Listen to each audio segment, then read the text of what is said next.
Purihin sa pamamagitan ng aming pag-aawitan, purihin sa pamamagitan po ng pag-aaral ng iyong mga salita sa umagang ito. Dalangin po namin, Panginoon, na sa umagang ito, sa pag-aaral namin ng iyong mga salita, yamang ang iyong mga salita po ay bukas sa aming kalagitnaan. Dalangin po namin ang pangunguna mo sa amin.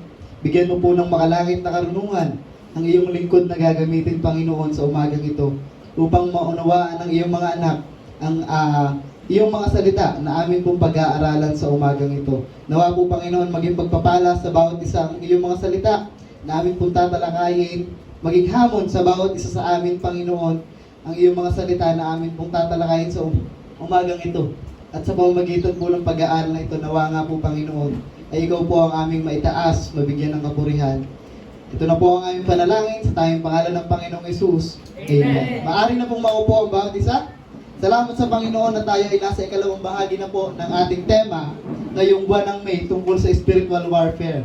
At nalaman po natin na isa sa mga mahirap kalaban sa battleground ng mga mananampalataya last week ay ang ating sarili. Nakita natin that even Apostle Paul himself ay maraming battle against himself. Pagdating sa kasalanan, sinabi niya, yung mga bagay na gusto kong gawin ay hindi ko nagagawa. Subalit, nagagawa ko yung mga bagay na ayaw kong gawin. At kung bakit kahit siya ay mananampalataya na, nakakagawa pa din siya ng kasalanan dahil built-in na sa ating mga tao ang kasalanan. It is because of that sin, the sin that dwells in us, because of our nature. And praise God for that message because we can live a holy life aligned with God kung tayo ay namumuhay ng may maayos na pagdidisiplina sa ating mga sarili sa pamamagitan ng ating 5 habits of spiritual discipline. I praise and thank the Lord sa blessings ng kanyang mga salita na aking natutunan tuwing tayo po ay nagtitipon para makinig at matuto sa pamamagitan ng ganitong pag-aaral ng salita ng Panginoon. At nawa nga po, maging pagpapala din sa atin ang mensahe na ating mapapakinggan ngayong umaga tungkol sa pakikipaglaban sa mundo. Battle against the world. Sabi nga po nung nakaraang linggo na ang pamumuhay nating mga mananampalataya ay hindi ito laro. Kundi tayong mga mananampalataya ay nasa tinatawag na battleground. At hindi lamang natin kalaban ang ating sarili, kundi kalaban din po natin ang sanlibutan o ang mundo. Kapag sinabi pong mundo, walang masama sa salitang mundo. Walang masama sa structure ng mundo sapagkat alam naman natin na ang mundo ay nilikha ng Panginoon. But the problem is the system of this world. Ang problema po ay ang sistema ng mundo na atin pong ginagalawan. So umaga pong ito ay meron lamang tayong makikita na mga katotohanan kung bakit napakahirap para sa isang mananampalataya ang mamuhay sa mundong ito. 3 reason kung bakit kailangan nating paglabanan ang sistema ng mundong ito. At 3 reason kung bakit at kung papaano natin mapapaglabanan ang sistema ng mundo. So sa umaga pong ito, meron po akong inilagay na 2 reason kung bakit napakahirap para sa isang mananampalataya ang mamuhay sa mundong ito. Bakit nga ba napakahirap mamuhay para sa isang mananampalataya sa mundo pong ito? Una, we are not from this world. Hindi po taga rito ang mga mananampalataya. Bakit? Ano po yung naging basehan mo? Bakit mo nasabing hindi taga rito sa mundong ito ang mga mananampalataya? Sabi po sa aklat ng Philippians chapter 3 verse 20. Sabi po niya, basahin po natin ng sabay-sabay. Ready now? Begin. But our citizenship is in heaven, and from it we await a Savior, the Lord Jesus Christ. Sabi sa talata, tayo ay mamamayan na ng langit. Sa kabila ng tayo ay namumuhay sa ibabaw ng mundong ito, tayong mga mananampalataya, yung mga tunay na mananampalataya, ay hindi po taga rito sa mundong ito. Kung dati, dahil sa ating pamumuhay sa kasalanan, ay naging mamamayan tayo ng mundong ito, pero dahil sa biyaya ng kaligtasan po ng Panginoong Hesus, tayo ay naging mamamayan ng langit nung tayo ay nagsuko ng ating buhay sa Panginoon. Tayo po ay mga estranghero lamang sa mundong ito, at kung ikaw ay tunay na mananampalataya, ang iyong tahanan ay doon po sa bayan ng langit na inihanda ng Panginoon para sa mga taong sumampalataya at tumaligod sa kasalanan. Kung bakit ang isang mananampalataya ay nahihirapan mamuhay sa mundong ito, ay dahilan sa hindi naman talaga tayo taga dito.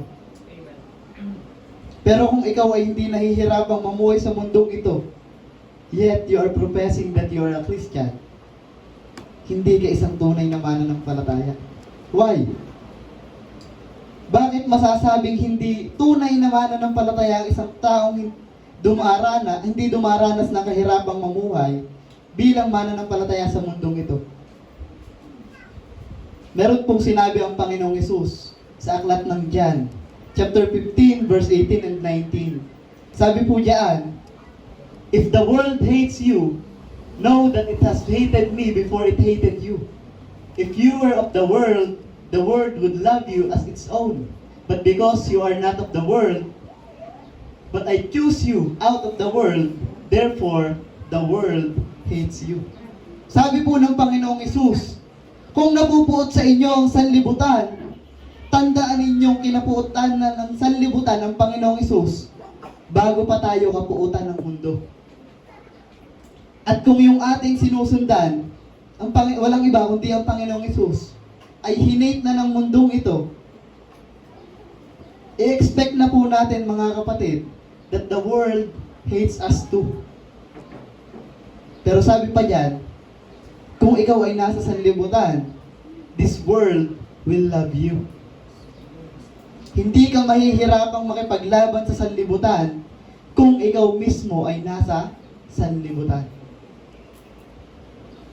Ang tunay lamang na mananampalataya, ang tunay lamang na nasa Panginoong Hesus, ang nakikipaglaban sa galit o puot ng mundo. Dahil sila lamang ang kinapupuotan ng mundong ito. Sabi nga ng awit sa isa sa mga hymns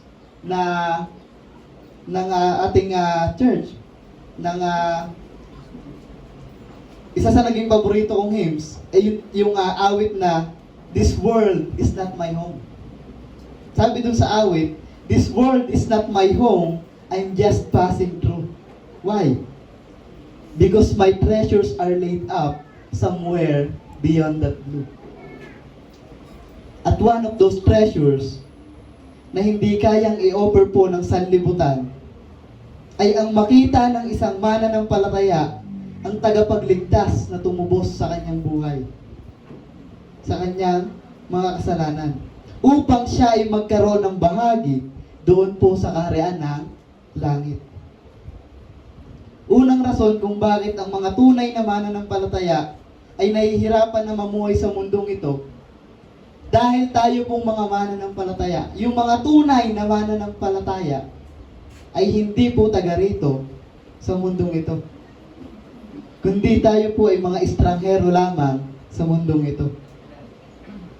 At pangalawang reason kung bakit ang mga mananampalataya ay nahihirapan mamuhay sa mundong ito, because of the constant temptation and distractions na ginagawa ng mundo sa buhay po ng mananampalataya. Sabi ng James chapter 1 verse 14.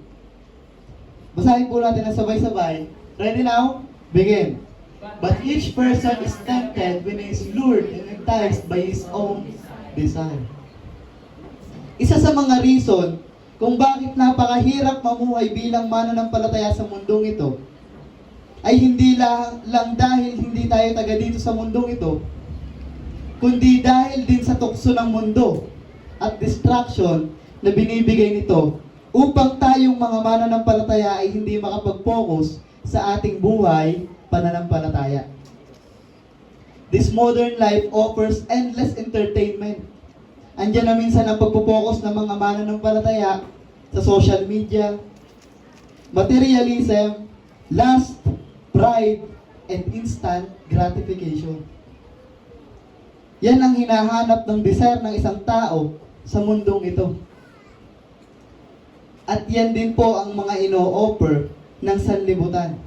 Kaya sabi diyan sa talata, but each person is tempted when he is lured and enticed by his own desire. Kaya minsan dahil ang mga mananampalataya ay hindi na din nagsisik ng comfort sa mundong ito dahil sa mga bagay na yan.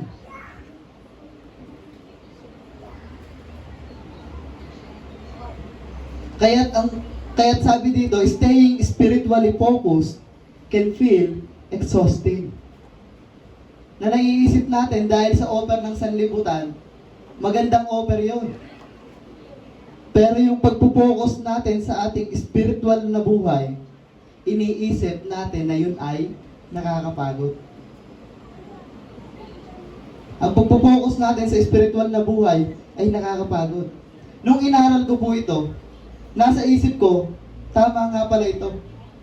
Kung bakit ang mga mananampalataya ay nahihirapan at feeling nila ay sobrang nakakapagod ang buhay pananampalataya, ay dahilan sa sariling desire na minsan ay nasa sanlibutan. Na kaya mo nakikita ang isang bagay na mahirap kasi merong mas madali. Sapagkat kung ikaw ay nakapokus sa iyong spiritual na buhay, it is easy for you to ignore the temptation and distractions na maaari pong gawin ng sanlibutan sa iyo. That's why ang takbuhin ng buhay pananampalataya natin, sabi ng author ng Hebrew in chapter 12 verse 2, looking to Jesus, the founder and perfecter of our faith. The author wants us to focus not on this world but to Jesus. Why? Sapagkat walang maidudulot na maganda ang sa ating buhay pananampalataya ang pagkikaayon sa sistema ng mundo ito. At alam niyo po ba na even believers ay pwedeng maging distractions sa kapwa niya mananampalataya? Distraction sa buhay ng kapwa niya, believer. Kaya sinabi ng authors ng Hebrew, tumakbo kayo ng may pagtitiis. Walang ibang titingnan kundi ang Panginoong Hesukristo. Hindi sinabi ng author na tingnan nyo ang inyong katabi na tumatakbo sa karera na pinaglagyan sa atin, kundi sinabi ng author, tumingin kayo sa Panginoong Hesukristo.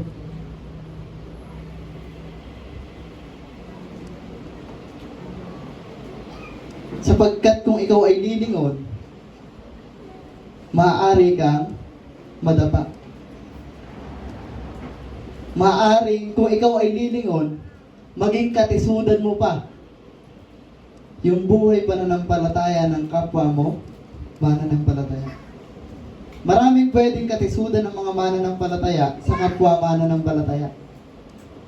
Maaaring ito ay pastor, pastor's wife, deacon ng church, o kaya naman ay mga naunang mga mananampalataya.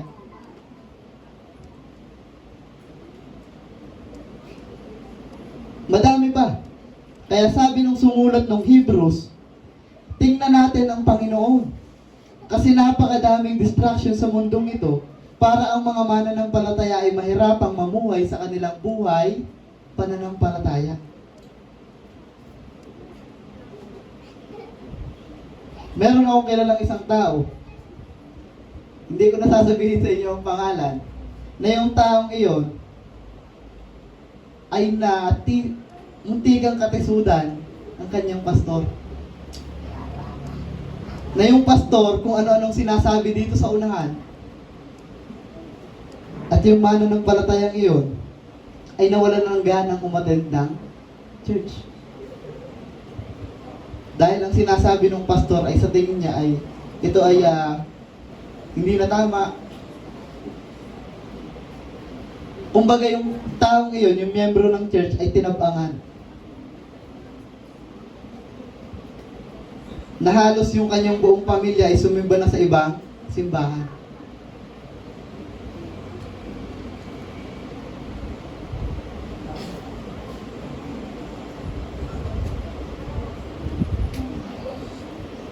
Kaya sabi nung author, wala tayong ibang titingnan kundi ang Panginoong Hesukristo. Dahil siya ang author and perfecter of our faith. Just to sum up ang ating dalawang nakita, kung bakit napakahirap mamuhay bilang mananampalataya sa mundong ito, ay dahilan sa hindi po tayo taga dito. Sabi sa talata, tayo ay mamamayan ng bayan ng langit. Kumbaga, napakahirap mamuhay sa bahay na alam mong hindi ka taga doon. At makakaramdam ka ng homesick.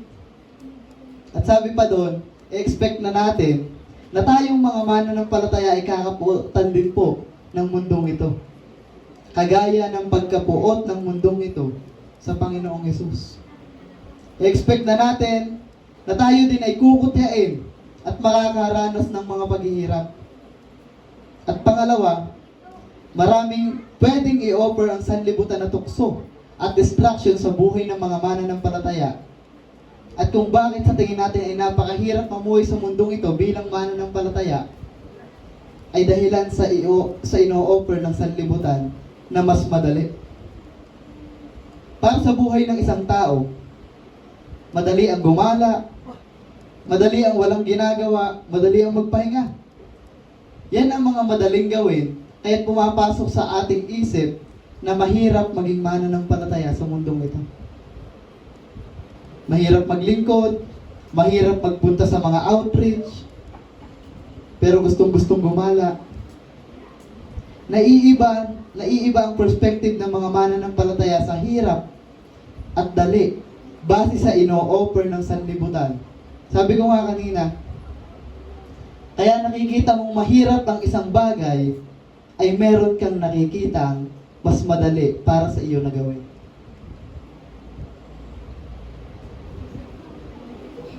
Yun po ang makikita nating dalawang bagay kung bakit mahirap para sa ating mga mananampalataya ang mamuhay sa mundong ito. At meron din tayong makikita dito na tatlong bagay kung bakit kinakailangang makipaglaban sa sistema ng mundo. Sabi ng ating talata na naandyan, tatlong bagay na dapat iwasan ng mga mananampalataya. Ano po yun? Sabi sa ating talata in 1 John chapter 2 verse 16, for all that is in the world, the desires of the flesh, and the desires of the eyes, and the pride of life, is not from the Father, but is from the world. Ito po yung tatlong bagay kung bakit kinakailangang makipaglaban ng isang mananampalataya sa mundong ito. Una, naandyan ang desires of the flesh. Ito ay tumutukoy sa sinful desire na meron ang sanlibutan. Cravings for pleasure that go against God's will. Na nag-a-align sa ating sinful nature. At yung lust of the flesh ay madaming sangay kung atin pong papalawakin. But we will talk about the lust of the flesh na ino-offer ng sanlibutan na kinakailangan po nating paglabanan bilang mga mananampalataya. Na ang gusto ng sanlibutan ay gawin mo yung mga bagay na masarap gawin kahit hindi nakalugod-lugod sa harap ng Panginoon. Sabi nga ni Apostol Pablo sa nakaraan nating pag-aaral, kahit siya ay matured na believer na, nakabuild ng maayos na relationship sa Panginoon, ay nakakagawa pa rin siya ng kasalanan. Nagagawa niya ang mga ayaw niyang gawin, ngunit hindi niya nagagawa ang mga bagay na dapat niyang gawin. Because of the sinful nature na meron tayo. At ang sinful nature na meron tayo, kagaya ng sabi ko po kanina, minsan yun ay umaalign sa lust of the flesh na meron ang sanlibutan. Nagagawa na natin ang mga bagay na hindi kahaya-aya sa harap ng Panginoon. Kagaya ng mga panooring malalaswa na inihahain ng social media. Pornography na nagre-resulta ng masturbation. Kaadikan sa mga walang kwentang bagay sa social media. Na dahil masarap sa pakiramdam ang walang ginagawa at panay ang nood, hindi na magawang gawin ang mga bagay na dapat ginagawa. Ano yung mga bagay na dapat mong ginagawa? Bible reading, prayer and personal worship, pagdalo sa mga pagtitipon-tipon, ministry, at even din nagiging tapat sa pagbibigay. Mas matagal pa ang itinutok sa cellphone kaysa sa Biblia. Andyan ang mga makamundong awitin na masarap pakinggan lalo na kapag relate sa iyong buhay.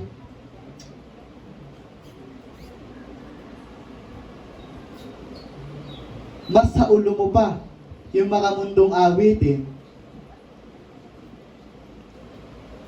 kaysa sa mga hymns na inaawit natin sa church. At isa pa, pakikiuso sa mga salitang makamundo. Isang halimbawa na aking na-realize na ito palang salitang ito ay makamundo. Yung salitang aray mo, aray ko.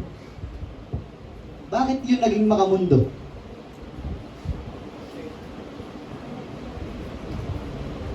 Minsan meron pang kasamang facial expression. Wala namang mali sa mga salitang iyan. But the question is, sino ang nagpauso ng mga salitang iyan?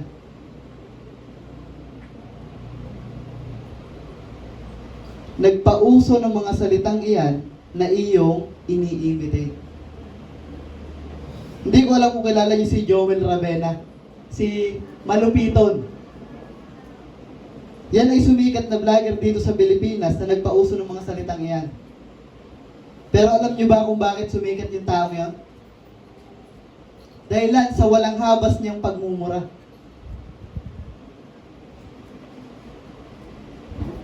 Madaming mga mananampalataya na nakikiuso nung sumikat yung mga salitang iyan, imitating that person. Pero yung naging topic natin last month, hindi kayang gawin. Limot na. Why? Ano po yung topic natin last month? Christ likeness. Pagiging kagaya ng Panginoong Jesucristo. Sometimes gusto nating i-imitate yung mga sikat na tao sa social media. Pero yung dapat na i-imitate nating mga mananampalataya ay hindi man lamang makita sa ating buhay na tayo ay nagpupursige. That is the desire of the flesh. It feels good. So do it. But the question is, kalooban ba ito ng Panginoon? Magiging kaaya-aya ba ito sa Panginoon? Magiging kalugod-lugod ba ang aking gagawin para sa Panginoon? Isa yan sa mga reason kung bakit tayong mga mananampalataya ay kinakailangang makipaglaban sa sistema ng mundong ito. Una, desires of the flesh. Pangalawa, the desires of the eyes. Satan uses the eyes as a strategic avenue to excite wrong desires. Alam niyo bang minsan ay ginagamit na Satanas ang ating mga mata para lamang tayo ay magkaroon ng maling desires? This is the desire triggered by what we see. Coveting, envy, and materialism. Sometimes, ang ino-offer ng mundong ito ay bagay na alam niya para sa mga mananampalataya na mahirap tanggihan. Isang halimbawa ay trabaho. Kapag sinabi nating trabaho, alam naman natin na kapag may trabaho, merong sahod. At minsan, ang ino-offer ng mundong ito ay trabaho kung saan mapapalayo ka, hindi lamang sa iyong church, kundi na rin ang iyong relasyon sa Panginoon. Sabi pa diyan ay yung pagiging materialistic. Alam mo bang kapag ikaw ay isang taong materialistic, gusto mo ng mga bagay para sa iyong sarili, kahit wala naman itong kapakinabangan. Yan yung pagiging materialistic. Gusto mo ng mga bagay na alam mo naman na ito'y walang pakinabang para sa iyo, pero gusto mo pa rin.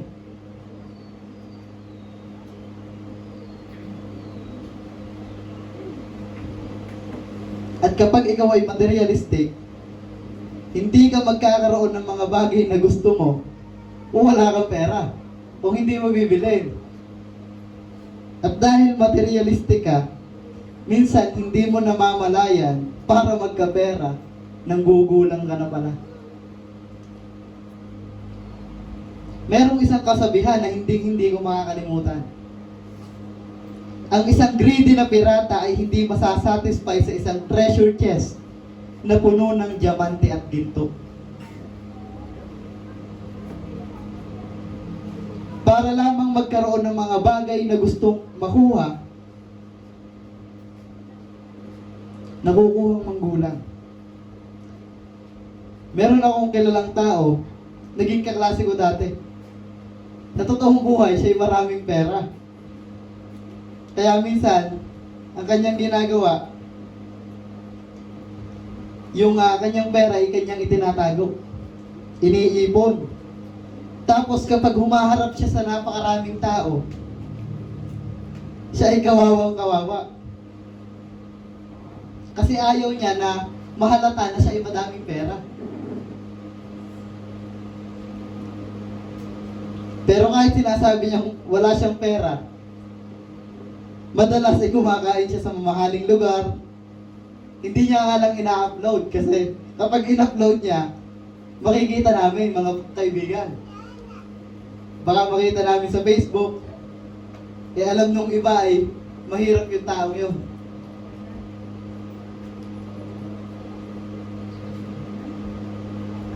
Kasi nga, kapag humaharap siya sa aming mga magkakaibigan, alam nung iba naming kaibigan na talagang siya ay mahirap. Kaya niya sinasabi na siya ay mahirap para siya ibigyan pa nung iba naming kaibigan. Doon lang ako nakakita ng taong, wow, ang galing! Ang galing magkunwari. Kasi bawat acting na siya ay naghihirap, talagang may nagbibigay. Ang problema, dahilan sa kanyang ginagawa para makagain pa siya, ay nanggugulang. Sa kabila ng meron na siya, sinasabi niyang siya ay wala pa.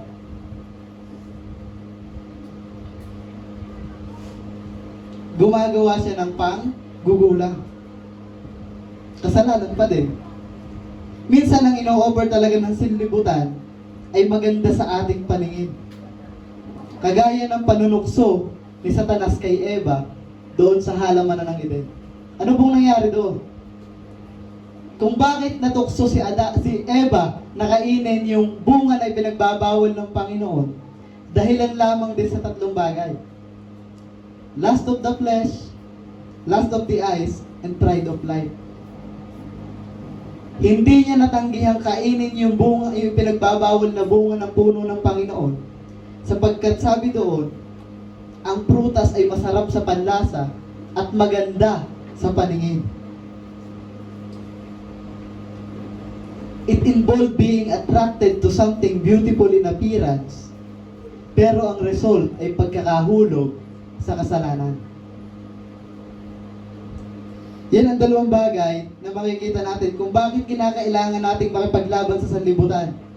Una, dahil ang sanlibutan ito, naandito yung desires of the flesh, nandyan ang desires of the eyes, at naandyan din po ang pride of life. Alam niyo po ba ang katotohanan sa mundong ito? Ang mga tao sa kapanahunan ngayon ay busy sa pagpapaganda ng imahe. Uhaw sa atensyon at gustong maging tanyag.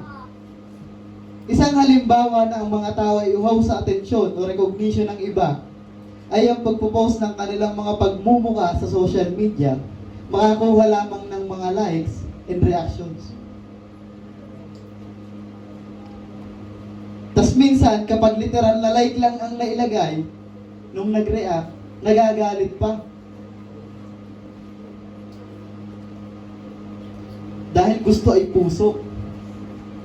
At karamihan ng mga tao sa mundong ito, at even mga mananampalataya, ay nagpo-post ng halos kita na ang kaluluwa para lamang sa atensyon ng ibang tao.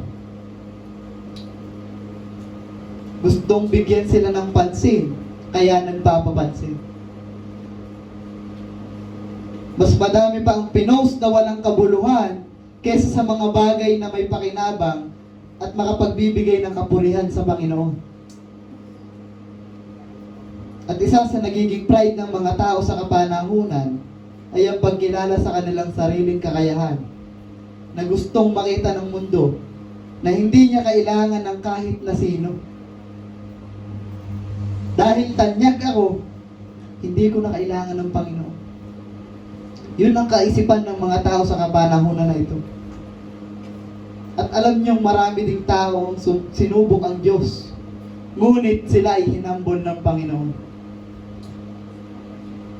Isa sa mga naalala ko na taong hinamak ang Panginoon ay yung taong nag-create ng Titanic.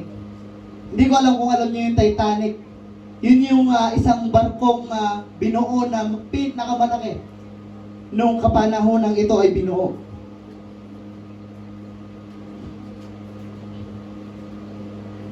At nung time na iyon ay natapos, proud na proud yung yung creator nung barko na iyon.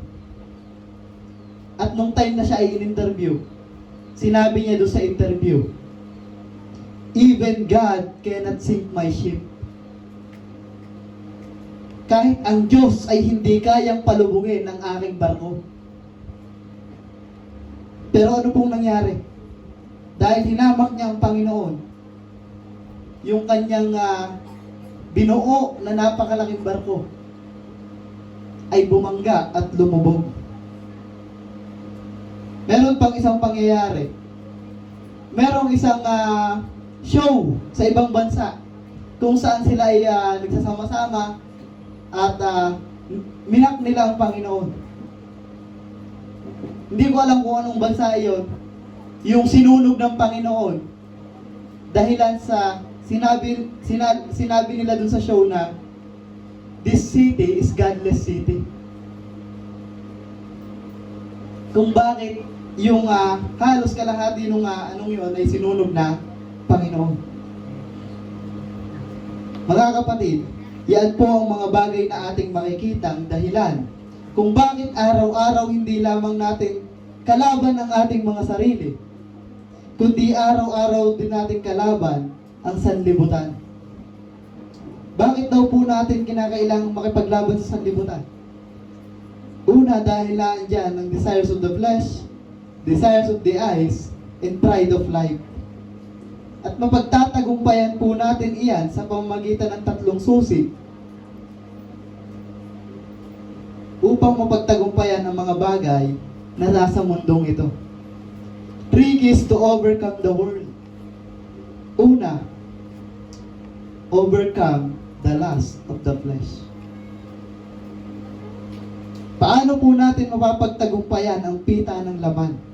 Sabi ng Galatians chapter 5 verse 16, naging talata natin ito last week, sabi diyan, "But I say, walk by the Spirit, and you will not gratify the desires of the flesh." Sabi diyan, "But I say, walk by the Spirit, and you will not gratify the desires of the flesh."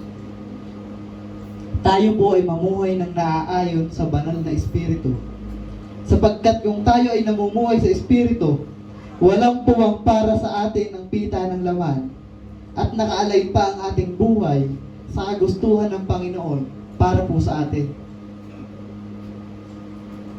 Paano daw po natin mapapagtagumpayan ang pita ng laman? Sabi diyan, walk by the Spirit. Mamuhay tayo ayon sa banal na Espiritu. When Paul wrote that passage, yung walk po diyan, sabi nga ni Pastor Clark nung nakaraang linggo, ito po ay continuous action or a habitual lifestyle. At ang paglakad kasama ng banal na Espiritu, it implies progress. Bilang isang mananampalataya, we must submit sa kontrol po ng banal na Espiritu sa ating buhay in order for us to grow in our spiritual life. Tayo ay mamuhay sa ilalim ng kontrol ng banal na Espiritu. And sabi yan, you will not gratify the desires of the flesh. Una, i-overcome natin ang lust of the flesh sa pamamagitan ng paglakad kasama ng banal na Espiritu. Pangalawa, overcome the lust of the eyes. Paano naman po natin mapapagtagumpayan yung lust of the eyes? Sabi ng Hebrews chapter 13 verse 5, keep your life free from the love of money and be content with what you have. For He has said, I will never leave you nor forsake you. Paano daw po natin ma-overcome ang lust of the eyes? Sa pamamagitan ng contentment. Sabi diyan, keep your life free from love of money. Why? Kung bakit may mga taong magugulang pagdating sa perahan, ay meron silang pag-ibig sa salapi. At delikado po yan, mga kapatid. Sabi nga ng salita ng Panginoon, the love for money is the root of all evil. Sabi diyan sa talata, to be content with what you have, sapagkat ang Panginoon ang bahalang magbigay sa atin ng ating pangangailangan. For He has said, I will never leave you nor forsake you. Huwag tayong maging maibigin sa salapi, kundi makontento tayo sa kung anong meron tayo na ipinagkaloob po ng Panginoon. Sabi nga po ng Panginoon, He will never leave us nor forsake us. Tayo ay magkaroon ng contentment at huwag maging greedy sa mga bagay na alam nating ito ay kasalanan. Una, i-overcome natin ang lust of the flesh sa pamamagitan ng paglakad sa banal na Espiritu. Pangalawa, i-overcome natin ang lust of the eyes sa pagiging kontento sa kung anong meron tayo. Pangatlo, overcome the pride of life. At paano po natin ma-overcome ang pride of life? Sabi ng James chapter 4 verse 10, humble yourselves before the Lord and He will exalt you. Paano daw po natin madadaig ang pride of life? Sabi sa talata, sa pamamagitan daw po ng pagpapakumbaba. Sabi ng salita ng Panginoon, humble yourselves before the Lord and He will exalt you. Sa mundong puno ng pagmamataas, sabi ng Panginoon, ikaw ay magpakababa. Ang mga tao sa kapanahunan ito, gustong tumayog ang lipad, makilala ng mundo. Yung iba ay nagbablog na kahit nagmumukha ng tanga doon sa vlog. Ayos lang, basta ma-recognize ng mga tao. Kasi gusto ng kasikatan. Gustong umangat ang pangalan. Pero sabi nga po ng salita ng Panginoon, ang nagpapakataas ay ibinababa. At ang nagpapakababa ay siyang itataas. Yan po ang mga bagay na pwede natin gawin upang daigin ang sistema ng mundong ito.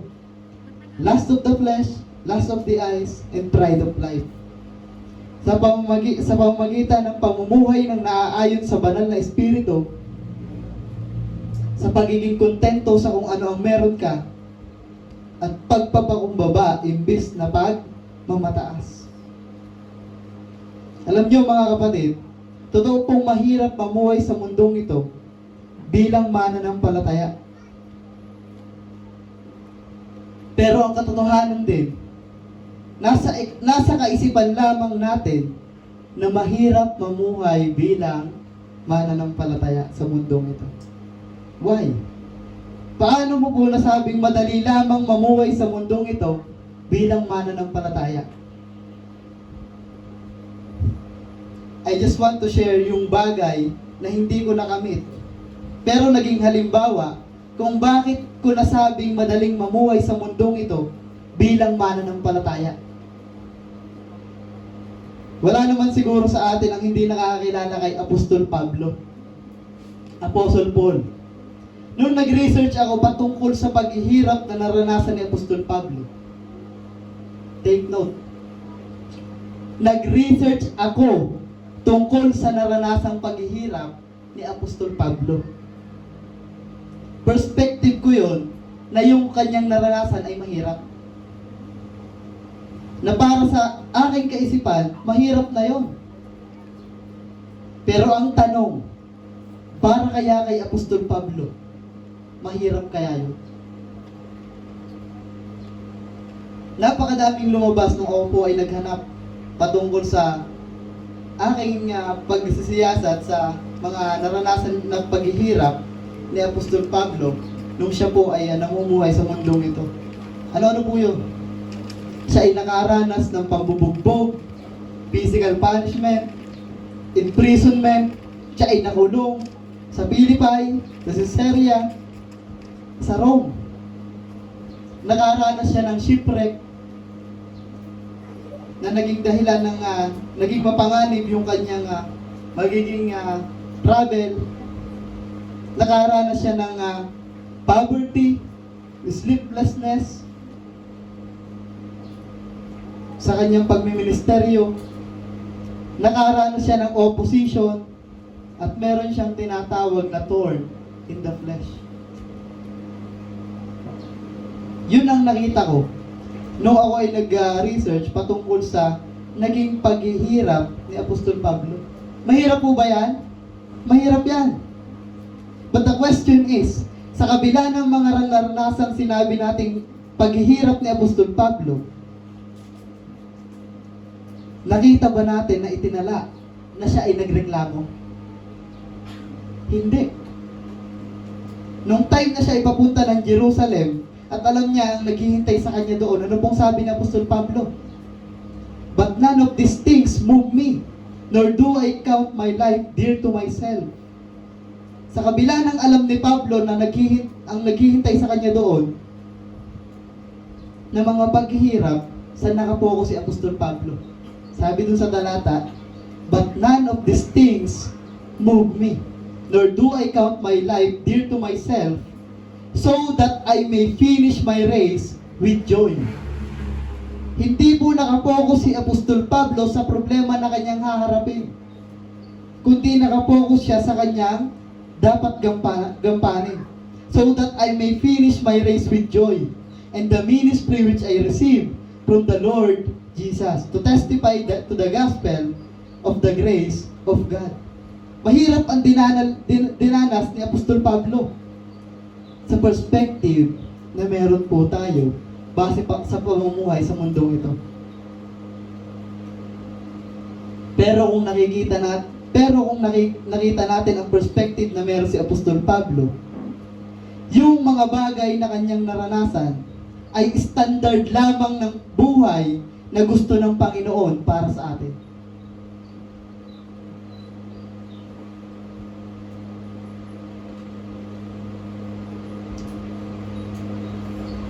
Yung pamumuhay ni Apostol Pablo na kanyang dinanas ay standard lamang ng buhay na gusto ng Panginoon para sa atin. At kinilala ni Apostol Pablo na yung mga paghihirap na yon na sinasabi natin ay normal na lamang sa kanya. Why? Expected na po ni Pablo ang mga bagay na iyan na mangyayari sa kanyang buhay pananampalataya. At i-expect na din po natin dapat sa ating buhay pananampalataya ang mga bagay na iyan. Sabi nga po ng Panginoon sa talata natin kanina, huwag na tayong magulat kung kapuutan tayo ng mundo. Dahil kinapuutan ng mundo ang Panginoon bago pa tayo. at kung bakit mahirap sa paningin natin ang mamuhay bilang mananampalataya. Kasi built-in na sa ating isip ang pamumuhay sa mundong ito, hindi ang pamumuhay para sa Panginoon. And that is the reality. Wag po tayong makiahit sa sistema ng mundong ito para maranasan ang madaling klase ng pamumuhay. Kundi i-shift natin ang perspective sa tunay na buhay pananampalataya na dapat nating ipamuhay sa mundong ito. Mahirap ang buhay pananampalataya sa nakita nating buhay ni Apostol Pablo. Dahil yun ang perspective na meron tayo. Pero kung titingnan natin yung perspective ni Apostol Pablo sa buhay pananampalataya, ay hindi po yun naging mahirap para sa kanya. Why? Dahil ang kanyang perspective ay wala po sa mundong ito. Kung bakit yung kanyang mga naranasang paghihirap, na sinasabi natin paghihirap, ay hindi po iyon paghihirap para sa kanya. Sapagkat ine-expect niya na normal niyang mararanasan ang mga bagay na iyon. Kung bakit tayo naghihirap mamuhay sa mundong ito bilang mga mananampalataya, ay mali po ang perspective na meron tayo. And for our conclusion this morning, basahin po natin ang sabay-sabay. Ready now? Begin. The battle against the world is won not by following its temporary pleasures and desires, but by choosing to do what the will of God. The world and its lust will pass away, but the one who obeys God remains forever. Sabi po diyan, ang pakikipaglaban sa mundo ay mapagtatagumpayan hindi sa pagsunod sa kagustuhan nito, its temporary pleasures and desires. Kundi mapapagtagumpayan po ito sa pamamagitan ng pagpiling sumunod sa kung ano ang kalooban ng Panginoon. Sabi nga po sa ating talata, in 1 John chapter 2, verse 15 to 17, do not love the world or the things in the world. If anyone loves the world, the love of the Father is not in him. For all is in the world, the desires of the flesh, and the desires of the eyes, and pride of life, is not from the Father, but is from the world. And the world is passing away along with its desires, but whoever does the will of God abides forever. Christians must not love the satanic world system because of its temporary nature. Hindi dapat natin mahalin ang mundong ito, this satanic world system. Kundi sabi po diyan, ang mag-aabide lamang sa Panginoon forever is the one who does the will of God. Ang makakaranas po ng walang hanggang kasama na Panginoon. Why? Sapagkat sabi po ng talata, ang mga nasa mundong ito, ang lust of the flesh, lust of the eyes, and the pride of life, ay lilipas din. Ngunit ang sino mang gumagawa ng kalooban ng Panginoon will abide forever. Yun lamang po sa umagang ito, tayo pong lahat ay pumigit, tayo manalangin. Manaming Diyos sa dakil at makapangyarihan sa lahat.